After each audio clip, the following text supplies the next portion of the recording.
नमस्कार साथियों, स्वागत है आप सभी का आपके YouTube channel keep going with GK में। दोस्तों, आज हम डिस्कस करने वाले हैं राजस्थान सरकार ने जो नई वैकेंसी निकाली है कांस्टेबल भर्ती के लिए। कार्यालय महानिदेशक पुलिस राजस्थान जयपुर की तरफ से आज 29 अक्टूबर 2021 को न्यू वैकेंसी निकली है। जो भी दोस्त लोग इस वैकेंसी का वेट कर रहे हैं उनके लिए आ गई है और एग्ज़ाम की डेट भी इन्होंने डिसाइड कर दी है। दिसंबर या जनवरी में ये लोग एग्ज़ाम करवा देंगे। ठीक है, आपके लिए टोटल 4,588 पदों के लिए वैकेंसी निकली है, जो किस किस के लिए रहेगी। एक तो कांस्टेबल सामान्य, एक कांस्टेबल चालक, कांस्टेबल बैंड और पुलिस दूरसंचार के लिए। ठीक है, तो इसके ऑनलाइन आवेदन अब स्टार्ट होने वाले हैं। इसकी पूरी डिटेल मैं आपको शेयर करने वाला हूँ, तो प्लीज़ वीडियो को स्टार्टिंग से एंड तक पूरा देखिएगा ताकि आपके सारे पॉइंट क्लियर हो जाएं। ठीक है, आवेदन की दिनांक क्या डिसाइड की गई है, 10/11/2021, मतलब 10 नवंबर 2021 से आवेदन आपके स्टार्ट होंगे, जो कि 3 दिसंबर 2021 तक भरे जाएंगे। ध्यान रखना, फर्स्ट डेट है, स्टार्टिंग डेट 10 नवंबर और एंड डेट है इसकी 3 दिसंबर। इस डेट के बीच में आपको फॉर्म भरना होगा। लास्ट डेट का वेट मत कीजिएगा, टाइम पे फॉर्म भर दीजिएगा। अब इसके फटाफट डिसाइड करते हैं कि फ़ीस कितनी रहेगी, सिलेबस क्या रहेगा, सीट कितनी है, आरक्षण कितना है, क्या क्या डॉक्यूमेंट चाहिए और किस तरह से एग्ज़ाम होगा। ये सारे के सारे पॉइंट हम डिस्कस कर लेंगे। और एक और चीज़ पहले ही ध्यान रखना, फिर आप कमेंट करके पूछेंगे, इसकी मेरिट जो है वो स्टेट वाइज नहीं बनेगी, इसकी मेरिट जिला वाइज बनेगी। जिलावार इसकी मेरिट का निर्धारण होगा। ठीक है, इस चीज़ का आप ध्यान रखिएगा, मैं पहले ही मेंशन कर रहा हूँ। तो इसके जो जो मेन पॉइंट है वो डिस्कस करेंगे। मैं पूरी विज्ञप्ति आपके सामने डिस्कस कर रहा हूँ। इसका लिंक मैं डिस्क्रिप्शन में डाल दूंगा। आप इसकी जो ओरिजिनल विज्ञप्ति है वो डाउनलोड करके आप खुद से भी पढ़ सकते हैं। ठीक है, तो आइए स्टार्ट करते हैं फटाफट से। आवेदन की प्रक्रिया, इस पॉइंट से शुरू करते हैं। आपको आवेदन ऑनलाइन करने हैं, ऑफलाइन नहीं होंगे। हाथ से फॉर्म भर के नहीं देना है, वो मान्य नहीं है। आपको ऑनलाइन फॉर्म भरना है, और वो भी किसके थ्रू, SSO ID के थ्रू। जो पहली बार एग्ज़ाम के फील्ड में उतर रहे हैं उनको SSO ID अपनी बनानी होगी। ठीक है, ये वेबसाइट है sso.rajasthan.gov.in।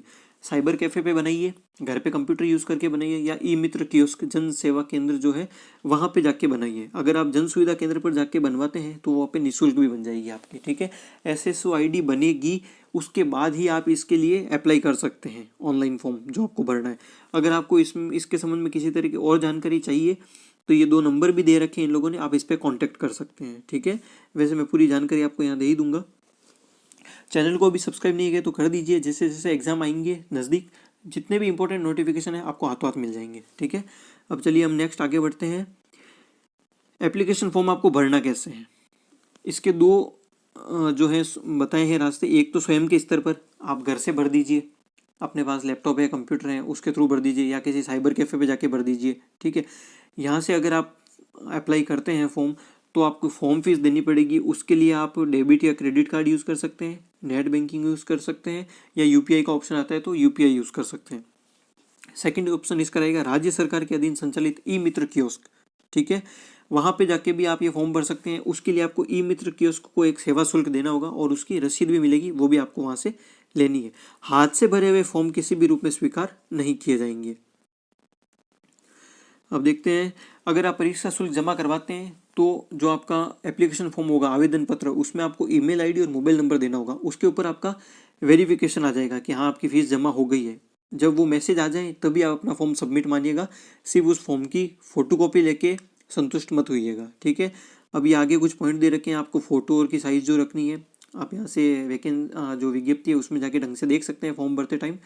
अदरवाइज़ अगर आप कहीं से ई मित्र से या साइबर कैफे से फॉर्म भरते हैं तो वो अपना आपसे इस चीज़ को कर देंगे। ठीक है, अब आगे चलते हैं। अगर आपको अपने जो निःशुल्क ई मित्र कियोस्क के बारे में जानना है तो ये इसकी वेबसाइट है www.emitra.rajasthan.gov.in। इस पे जाके आप पूरी सूची, उसकी लिस्ट देख सकते हैं। ये हो गया इसका पॉइंट। अब देखते हैं परीक्षा शुल्क। एक और चीज़ दोस्तों, जैसे कि आपका फॉर्म स्टार्ट हो रहा है 10 नवंबर से और ख़त्म हो रहा है 3 दिसंबर लास्ट डेट। ठीक है, तो अगर आप वो फॉर्म भरते टाइम आपसे कोई त्रुटि हो जाती है, कोई गलती हो गई मान लीजिए, तो उस त्रुटि को सुधारने के लिए एक अलग से लिंक उपलब्ध कराया जाएगा। कब, लास्ट डेट के 15 दिन बाद, मतलब 3 दिसंबर आपकी लास्ट डेट है तो उसके बाद में आपको 15 दिन अलग से मिलेंगे उन त्रुटियों को सुधारने के लिए। ना तो 3 तारीख से पहले आप अपनी त्रुटि सुधार सकते हैं अगर गलती हो गई तो, ना ये 15 दिन के बाद में। तो ये अगर कोई गलती हो जाए, पहले तो ध्यान रखिएगा फॉर्म में कोई गलती मत कीजिएगा। अगर हो जाती है तो लास्ट डेट के बाद में 15 दिन का समय मिलेगा, त्रुटि सुधार सकते हैं। ठीक है, इंपॉर्टेंट पॉइंट है, ध्यान रखिएगा ना इसको भी। अब चलते हैं परीक्षा शुल्क की तरफ। परीक्षा शुल्क देख लीजिए। सामान्य वर्ग, राजस्थान के क्रीमी श्रेणी के अन्य पिछड़े वर्ग और एमबीसी वर्ग, इनके लिए 500। जो दूसरे स्टेट से अप्लाई कर रहे हैं इस फॉर्म को, उनके लिए भी 500, वो चाहे सामान्य हो चाहे अनुसूचित जनजाति के हो, कोई भी हो, 500 अगर अदर स्टेट से हैं। इसके बाद में ख नंबर पॉइंट देखिए, आर्थिक पिछड़ा वर्ग, राजस्थान के नॉन क्रीमी श्रेणी के जो भी दूसरे ये वर्ग हैं, इन सब के लिए, और वो जिनके परिवार की वार्षिक आय 2.5 लाख रुपए से कम है, उनके लिए फीस रहेगी 400 रुपये। ठीक है, ये हो गया फीस का 500 और 400 रुपये, ये दो ही हैं।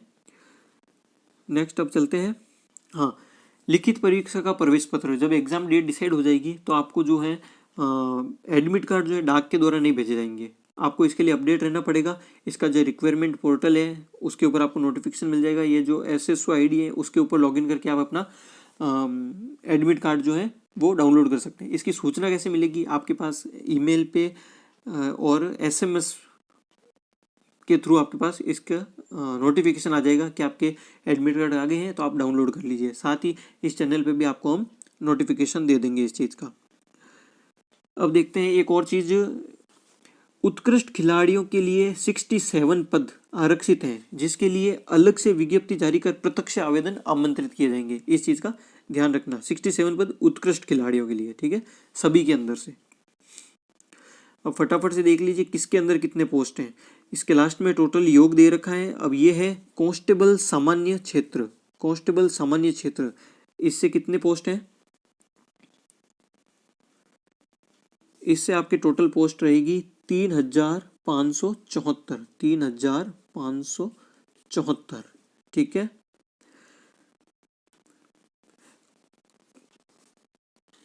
कांस्टेबल पुलिस दूर संचार सामान्य क्षेत्र, इससे आपकी रहेगी 154, 154 सीट। कांस्टेबल चालक सामान्य क्षेत्र, इससे टोटल रहेगी आपकी 55 सीट।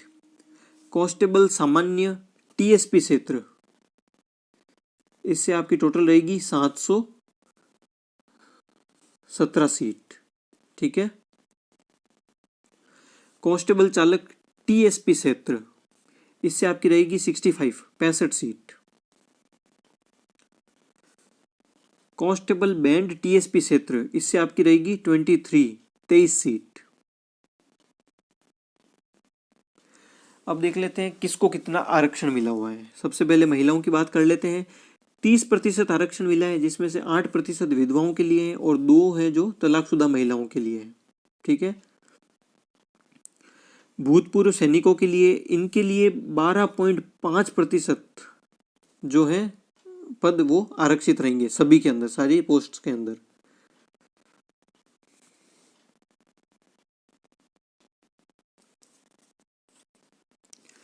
TSP क्षेत्र की अनुसूचित जाति और जनजाति और शहर या आदिम जाति के लिए, इनके लिए किस तरह से रहेगा? अनुसूचित जनजाति हेतु 45% और अनुसूचित जाति हेतु 5% पद, और शेष 50% अनारक्षित पद केवल स्थानीय अभ्यर्थियों के लिए आरक्षित रहेंगे। ठीक है, इन क्षेत्रों के अंदर जो अन्य पिछड़ा वर्ग, MBC वर्ग और आर्थिक पिछड़ा वर्ग है, उनके लिए आरक्षण शून्य रहेगा, मतलब उनको कोई किसी तरह का आरक्षण नहीं दिया जा रहा है। ये हो गई आरक्षण की बात। बाकी जो EWS वाले हैं, आर्थिक पिछड़ा वर्ग हैं, जिनकी वार्षिक आय 8 लाख रुपए से कम है, उनके लिए 10% आरक्षण है। और उत्कृष्ट खिलाड़ी कोर्ट हेतु आरक्षित 67 पदों के लिए अलग से विज्ञप्ति जारी की जाएगी। ये मैंने आपसे ऊपर डिस्कस कर लिया है। तो ये आरक्षण का सीन रहेगा, नॉर्मल जैसे सारी वैकेंसीज में होता है लगभग वैसा ही है। ये पॉइंट जैसे फीस के अंदर था वैसे ही दूसरा है, अगर आप राजस्थान के बाहर के अभ्यर्थी हैं तो किसी तरह का कोई आरक्षण नहीं मिलेगा, सामान्य अभ्यर्थी की तरह आपकी काउंटिंग की जाएगी। वेतनमान और पेंशन, चलिए ये भी इम्पोर्टेंट नहीं है एग्जाम के लिए, पहले इसके लिए आपको सिलेक्शन होना होगा। भर्ती हेतु पात्रता योग्यता छूट, इसके अंदर क्या है? अभ्यर्थी का भारत का नागरिक या नेपाल का या भूटान का प्रजाजन या नागरिक होना आवश्यक है और अभ्यर्थी को देवनागरी लिपि में हिंदी लेखन का व्यवहारिक ज्ञान होना चाहिए और राजस्थान की संस्कृति का ज्ञान होना यह आवश्यक है। इनके बिना आप अप्लाई नहीं कर सकते। ठीक है, आगे चलते हैं। अब क्वेश्चन उठता है कि सर डिग्री क्या होनी चाहिए, कितना पढ़ा हुआ होना चाहिए। तो ये देख लीजिए, जिला पुलिस के लिए मान्यता प्राप्त स्कूल परीक्षा बोर्ड से सीनियर सेकेंडरी या 12वीं कक्षा या समकक्ष परीक्षा उत्तीर्ण होनी चाहिए, 12th पास। ठीक है, 12th पास होना है आपको। RSC, MBC बटालियन बैंड सहित इनके लिए आपको मान्यता प्राप्त स्कूल से 10वीं पास होना है, 10th पास। ठीक है, और पुलिस दूरसंचार, इसके लिए ध्यान से देख लीजिएगा, किसी मान्यता प्राप्त बोर्ड से भौतिक विज्ञान और गणित या कंप्यूटर के साथ विज्ञान में सीनियर सेकेंडरी या 12वीं कक्षा या समकक्ष परीक्षा उत्तीर्ण होनी चाहिए, तभी आप पुलिस दूरसंचार के लिए अप्लाई कर सकते हैं। तो ये तीन क्राइटेरिया है, इसका ध्यान रखिएगा। एक और पॉइंट, ये 4th नंबर देखिए, कांस्टेबल ड्राइवर पद की पात्रता हेतु आवेदक के पास विज्ञप्ति जारी होने की दिनांक से न्यूनतम 1 वर्ष पूर्व बना हुआ स्थायी ड्राइविंग लाइसेंस आवश्यक होना चाहिए। ठीक है, स्थायी लाइसेंस आपके पास होना चाहिए। जो अभ्यर्थी न्यूनतम शैक्षणिक योग्यता की निर्धारित परीक्षा में अध्ययनरत हैं वे भी इस भर्ती हेतु आवेदन कर सकते हैं। ठीक है, परंतु उन्हें शारीरिक मापतोल के समय न्यूनतम शैक्षणिक योग्यता उत्तीर्ण होने का मूल प्रमाण पत्र या अंक तालिका प्रस्तुत करनी होगी। जैसे कि आप फाइनल ईयर में और एग्जाम के लिए आप अप्लाई कर देते हैं, तो जब आप रिटन एग्जाम अगर आप क्लियर कर देते हैं और आपका जब फिजिकल होता है तब आपके पास उसकी डिग्री कंप्लीट होनी चाहिए, मतलब आपकी 10th या 12th जो भी है वो क्लियर होनी चाहिए, अन्यथा आप डिस्क्वालीफाई हो जाएंगे। ठीक है, उसकी जो ओरिजिनल कॉपी होगी वो आपको वहाँ पर प्रस्तुत करनी होगी। आयु सीमा क्या रहेगी, यहाँ से ध्यान से देख लीजिएगा। आयु की जो गणना है वो 1 जनवरी 2022 को आधार मानकर की जाएगी। अब इसमें देख लीजिए, सामान्य जो है, सामान्य के अंदर चाहे पुरुष है चाहे महिला है, ठीक है, तो जन्म जो है 1 जनवरी 2004 के बाद का नहीं होना चाहिए। मतलब आपका जन्म जो है 1 जनवरी 2004 के बाद में नहीं होना चाहिए। ठीक है, और अधिकतम आयु जो तिथि है वो है 2/1/98 पुरुषों के लिए और 2/1/93 महिलाओं के लिए। मतलब जो सामान्य वर्ग की महिलाएं हैं उनको 5 साल की जो है आयु सीमा में छूट दी गई है। ठीक है, 2004 के बाद का जन्म नहीं होना चाहिए और पुरुषों में 98 से पहले का और महिलाओं में 93 से पहले का जन्म नहीं होना चाहिए। आगे चलते हैं। EWS, SC, ST, BC, MBC और शहरिया वर्ग, इनके लिए भी 2004 के बाद का जन्म नहीं होना चाहिए और इसमें पुरुषों के लिए 93 से पहले का जन्म नहीं होना चाहिए और महिलाओं के लिए 88 से पहले का जन्म नहीं होना चाहिए, जनवरी 88 और जनवरी 93। राज्य सरकार के कर्मचारियों से संबंधित आशार्थियों और कर्तव्य का पालन करते हुए मारे गए मृत पुलिस अधिकारियों और कर्मचारियों के आश्रित ऐसे लोगों के लिए भी 2004 के बाद का जन्म नहीं होना चाहिए, परंतु पुरुषों के लिए 95 से पहले का और महिलाओं के लिए 90 से पहले का जन्म नहीं होना चाहिए। और जो भूतपूर्व सैनिक है इनके लिए भी 2004 के बाद का जन्म नहीं होना चाहिए और 2 जनवरी 79 से पहले का पुरुषों के लिए और 2 जनवरी 79 से पहले महिलाओं के लिए भी इससे पहले का जन्म नहीं होना चाहिए। ये आयु वर्ग में जो है छूट दी गई है इस प्रकार से। ठीक है, इसी प्रकार से ये भी दे रखा है कांस्टेबल चालक आवेदकों के लिए सभी के अंदर ये चीज सेम रहेगी, 2004 के बाद का जन्म नहीं होना चाहिए। ठीक है, सामान्य के लिए इसमें दिया है जनवरी 95 पुरुषों के लिए, जनवरी 90 महिलाओं के लिए। EWS, ST, SC, BC, MBC शहरिया वर्ग के लिए पुरुषों के लिए जनवरी 90 और महिलाओं के लिए जनवरी 85। ये राज्य सरकार के कर्मचारी जो कि कर्तव्य का पालन करते हुए मृत हो गए उन अधिकारियों के लिए पुरुषों के लिए जनवरी 92, महिलाओं के लिए जनवरी 87। भूतपूर्व सैनिकों के लिए वही सेम जो ऊपर था वही जनवरी 79, जनवरी 79। शारीरिक मानदंड, शारीरिक मानदंड में देख लीजिए क्या रहेगा। ऊंचाई पुरुषों के लिए सामान्य क्षेत्र में पुरुषों के लिए 168 सेंटीमीटर और महिलाओं के लिए 152 सेंटीमीटर। सीना केवल पुरुषों के लिए, सिर्फ पुरुषों के लिए, महिलाओं के लिए लागू नहीं होगा, सिर्फ पुरुषों के लिए है। बिना फुलाई आपका होना चाहिए चेस्ट 81 सेंटीमीटर और फुलाने पर होना चाहिए 86 सेंटीमीटर। ठीक है, सीने का, और ये भी ध्यान रखना, सीने का फुलाव कम से कम 5 सेंटीमीटर, इससे कम नहीं होना चाहिए।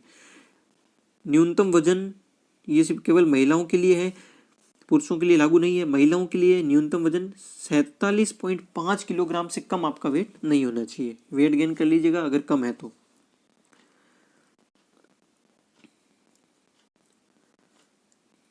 अब इसमें भी एक नोट है, ध्यान रखना, सामान्य क्षेत्र के लिए उपरोक्त वर्णित शारीरिक मापदंडों के अनुसार अनुसूचित जाति, अनुसूचित जनजाति के अभ्यर्थी उपलब्ध नहीं होते हैं तो उन्हें ऊंचाई व सीने में 5 सेंटीमीटर की छूट दे होगी।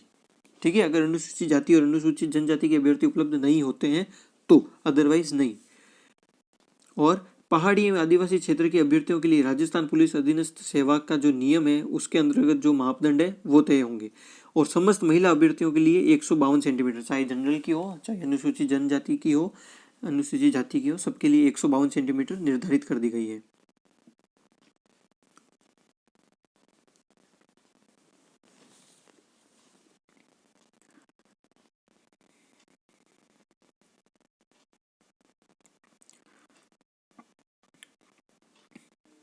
चलिए अब नेक्स्ट देख लेते हैं कि इसके अंदर और कौन कौन से नियम रहेंगे। भर्ती हेतु चयन प्रक्रिया, इसके अंदर क्या क्या होगा वो देख लेते हैं।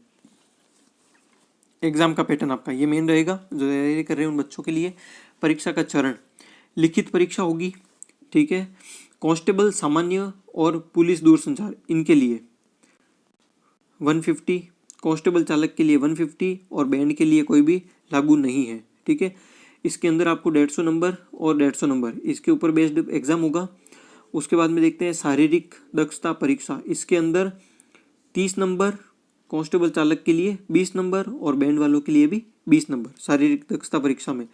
दक्षता परीक्षा के अंदर कांस्टेबल सामान्य और पुलिस दूरसंचार इनके लिए कोई लागू नहीं है। ठीक है, पर कांस्टेबल जो चालक हैं उनके लिए 30 नंबर और बैंड वालों के लिए 30 नंबर रहेगी। इसके बाद में विशेष योग्यता, जैसे एनसीसी हो गई, होमगार्ड और पुलिस से संबंधित कोई विषय में आपने डिप्लोमा या उपाधि धारण की है। ठीक है, इस संबंध में कांस्टेबल ये सामान्य वाला जो दूरसंचार वाला है इसके अंदर पुलिस दूरसंचार वाले के लिए 20 नंबर और कांस्टेबल चालक और बैंड के अंदर ये लागू नहीं है। तो अंकों का योग कितना हो गया 200 और बैंड वालों के लिए 50। ठीक है, इसका ध्यान रखना है। कांस्टेबल सामान्य और दूरसंचार वालों का लिखित एग्जाम होगा, बैंड वालों का नहीं होगा। इनकी शारीरिक दक्षता और दक्षता परीक्षा ही लागू की जाएगी और दक्षता परीक्षा जो है ये सामान्य कांस्टेबल और दूरसंचार वालों के लिए नहीं होगी। ठीक है, इन दोनों के 200 नंबर के होंगे और इसका 50 नंबर का। नेक्स्ट देख लेते हैं। हाँ, एक और चीज, लिखित परीक्षा, इसके अंदर आपको प्रश्न पत्र 150 अंकों का होगा, ऊपर डिस्कस किया ही है हमने। ऑब्जेक्टिव टाइप के प्रश्न होंगे। ठीक है, ऑब्जेक्टिव टाइप जो होते हैं अबसद वाले 150 प्रश्न होंगे। समयावधि 2 घंटे, 2 घंटे में 150 सवाल करने हैं आपको। ठीक है, और हर सवाल जो होगा वो 1 नंबर का होगा। गलत सवाल के लिए आपका जो है 25% अंक काटा जाएगा। 1 नंबर में से 25% अंक काटा जाएगा अगर आप गलत जवाब देते हैं तो। ठीक है, परीक्षा ऑफलाइन होगी, OMR सीट वाली। ठीक है, प्रश्न पत्र का पाठ्यक्रम, अंकों का विवरण प्रत्येक भाग के प्रश्नों की संख्या के अनुसार इस प्रकार से हैं जो कि नीचे दिया गया है। देख लीजिए किस प्रकार से हैं, कौन कौन से टॉपिक रहेंगे आपके जो लिखित परीक्षा देने वाले हैं उनके लिए। पार्ट ए में रहेगा विवेचना एवं तार्किक योग्यता तथा कंप्यूटर का सामान्य ज्ञान। 60 प्रश्न पूछे जाएंगे 60 नंबर के लिए।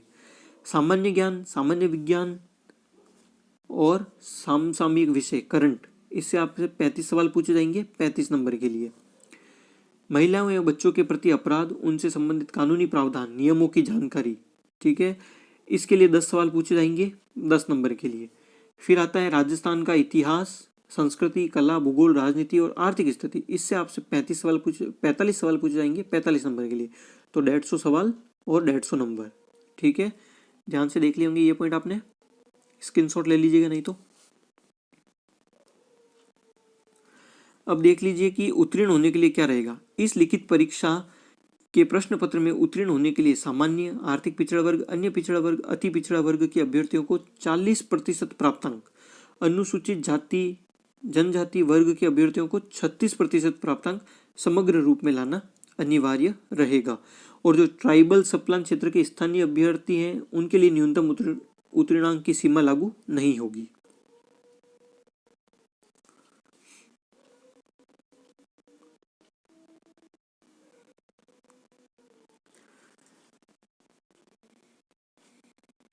अभी एक बार ये देख लीजिए, इसमें जो फिजिकल होगा उसके अंदर आपकी दौड़ करवाई जाएगी। तो जो कांस्टेबल सामान्य और पुलिस दूर संचार हैं, इसमें पुरुषों को 25 मिनट मिलेंगे, महिलाओं को 35 मिनट मिलेंगे और भूतपूर्व सैनिकों को 30 मिनट मिलेंगे। ट्राइबल सबप्लान क्षेत्र के अनुसूचित जनजाति वालों के लिए 30 मिनट मिलेंगे और आपको इसमें 30 अंक मिलेंगे। कितना किलोमीटर दौड़ना है? 5 किलोमीटर, 25 मिनट में, 35 मिनट में, 30 मिनट में, 30 मिनट में, टोटल नंबर कितने? 30 नंबर। कांस्टेबल चालक और बैंड वाले जो हैं, इनमें पुरुषों को 25 मिनट मिलेंगे, महिलाओं को 35 मिनट, भूतपूर्व सैनिकों को 30 मिनट और ट्राइबल सबप्लान क्षेत्र के अनुसूचित जनजाति और जाति वालों को 30 मिनट मिलेंगे। ये होगा इनका टोटल 20 नंबर का, इनका 30, इनका 20। ठीक है, ये हो गया आपका दौड़ का। और इसमें ऐसा है कि अगर आप दौड़ में भाग लेते हैं तो केवल एक ही अवसर प्रदान किया जाएगा और इसके लिए आप कोई अपील भी दायर नहीं कर सकते। 1 चांस ओनली।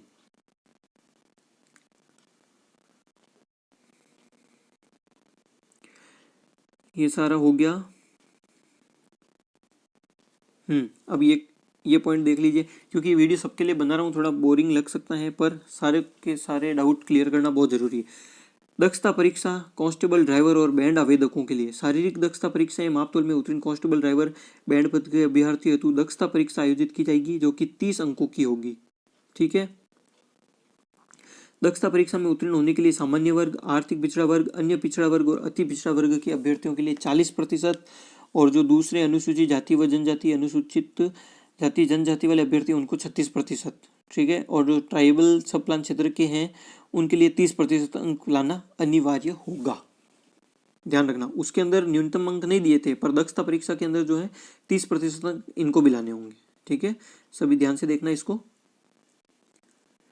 अब देखते हैं विशेष योग्यता हेतु आवंटित, मतलब कि अगर आपने कोई अलग से कोई कोर्स किया है, ठीक है, तो उसके लिए आपको जो सुविधा मिल रही है आप वो भी देख लीजिए। टोटल कितने नंबर के लिए मिल रही है? आपको 20 अंक के लिए मिल रही है। अब एनसीसी के थ्रू क्या होगा? अगर आपके पास में सी प्रमाण पत्र हैं तो 10 अंक, बी प्रमाण पत्र हैं तो 8 अंक और ए प्रमाण पत्र हैं तो 6 अंक। होमगार्ड से अगर हैं तो अगर निरंतर 3 साल तक सेवा दी है तो 10 अंक, 2 साल सेवा दी है तो 8 अंक और 1 साल सेवा दी है तो 6 अंक। जो पुलिस से संबंधित विषयों में डिप्लोमा और उपाधि प्राप्त विद्यार्थी हैं उनके लिए देखिए एमए, एमएससी, क्रिमिनोलॉजी, साइबर सुरक्षा और इससे संबंधित अगर विषय हैं तो 10 अंक।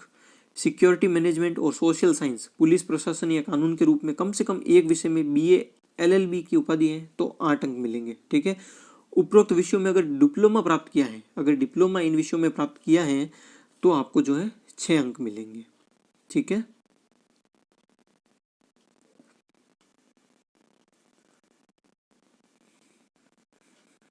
आगे देख लेते हैं। हाँ, प्रमाण पत्र और चरित्र सत्यापन। चयन सूची पर लिए गए अभ्यर्थियों के आयु, शिक्षा एवं वर्ग, चालक लाइसेंस और विशेष योग्यता इत्यादि से संबंधित प्रमाण पत्रों की जांच कराई जाएगी। ठीक है, उसका वेरिफिकेशन करवाया जाएगा। अगर वेरिफिकेशन नहीं होता है, दस्तावेज अधूरे रहते हैं तो आप डिस्क्वालीफाई हो जाएंगे। ये चीज़ का सभी को ध्यान होगा। प्रमाण पत्र, इसके अंदर आपको जो है सारी चीज़ों का ध्यान रखना है, जैसे कि आपकी शैक्षणिक योग्यता का प्रमाण पत्र होना चाहिए, आपके पास आयु का प्रमाण पत्र होना चाहिए। अगर आप किसी तरह का आरक्षण लेते हैं जाति संबंधित या आर्थिक पिछड़े वर्ग से हैं तो उसका आपके पास प्रमाण पत्र होना चाहिए। ठीक है। अगर आप राजकीय कर्मचारी हैं तो उसका जो है राजकीय कर्मचारी होने का जो प्रमाण पत्र है विभाग अध्यक्ष द्वारा जारी, वो आपके पास होना चाहिए। हाँ, ये पॉइंट और जो ये विद्यार्थी पूछते हैं कि सर फाइनल ईयर में फॉर्म भर सकते हैं, उनके लिए अंतिम शैक्षणिक योग्यता प्राप्त करने वाली संस्था के जो प्रधानाचार्य हैं उनके द्वारा जारी एक चरित्र प्रमाण पत्र आपके पास में होना चाहिए और साथ में 2 स्थानीय प्रतिष्ठित व्यक्ति जो आपके रिश्तेदार नहीं होने चाहिए। ठीक है, उनके द्वारा जारी चरित्र प्रमाण पत्र भी आपके पास होने चाहिए और उसकी जो टाइम लिमिट है वो 6 महीने से अधिक पुरानी नहीं होनी चाहिए। भूतपूर्व सैनिक अगर आप हैं तो उस स्थिति में एनओसी, डिस्चार्ज प्रमाण पत्र और पेंशनर प्रमाण पत्र आपके पास में होना चाहिए। टीएसपी क्षेत्र से हैं तो वहाँ का संबंधित प्रमाण पत्र आपके पास में होना चाहिए। ठीक है। जिस भी बेस के आधार पर आपने छूट ली है फीस में, चाहे एग्जाम के अंदर आरक्षण, तो उसका प्रमाण पत्र आपके पास में होना चाहिए जब आपका वेरिफिकेशन होगा। ठीक है। और एक दूसरी चीज़, जो कांस्टेबल वाले हैं उनके लिए जो ड्राइवर पोस्ट के लिए अप्लाई कर रहे हैं उनके लिए कांस्टेबल ड्राइवर हेतु स्थायी ड्राइविंग लाइसेंस जो कि विज्ञप्ति जारी होने की दिनांक से कम 1 वर्ष पूर्व का जारी हो की मूल प्रति आपके पास में होनी चाहिए। और इस बार जो है वो लाइसेंस के आधार पे नहीं लिया जाएगा। मार्क जो आपको मिलेंगे ना ड्राइवर पोस्ट के लिए, वो आपकी ड्राइविंग स्किल्स के ऊपर दिए जाएंगे आपको, ना कि लाइसेंस के ऊपर। ठीक है, ये थोड़ा एक नियम चेंज है, इसका ध्यान रखना।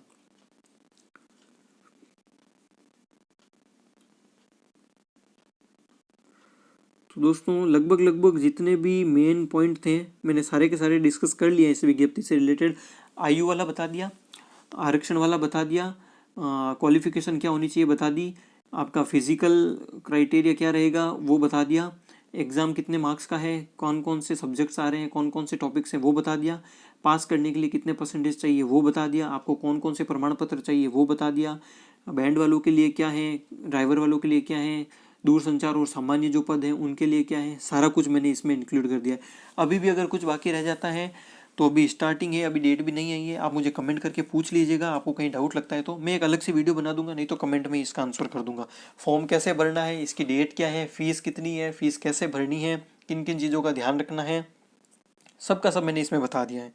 वीडियो स्किप किया होगा तो मिस हो गया होगा, अगर पूरा देखा है तो सारे डाउट क्लियर हो गए होंगे। ठीक है, अब रही बात आगे एग्ज़ाम की, तो आप चैनल के साथ में जुड़े हुए रहिए। जैसे जैसे एग्ज़ाम पास में आएंगे, अगर और कोई नया नोटिफिकेशन आता है तो इस चैनल के थ्रू आपके पास हाथों हाथ नोटिफिकेशन आ जाएगा। साथ ही जैसे जैसे एग्ज़ाम पास में आएंगे, आपके जो इंपॉर्टेंट टॉपिक्स हैं उनके जो टेस्ट पेपर और मॉडल पेपर हैं, कंप्यूटर हो गया, जीके हो गया, उनसे रिलेटेड वीडियो भी आपको इस चैनल पे मिल जाएंगे। आप भूलिएगा मत, सब्सक्राइब करके बेल आइकन जरूर दबा दीजिए। आपके जो साथी संगी हैं उनके साथ शेयर जरूर कीजिए, वीडियो अच्छा लगा हो तो लाइक ज़रूर कीजिए। ठीक है, मैं जल्दी मिलूंगा आपको नेक्स्ट वीडियो के साथ में, तब तक अपनी तैयारी को जारी रखिए। Keep going. जय हिंद।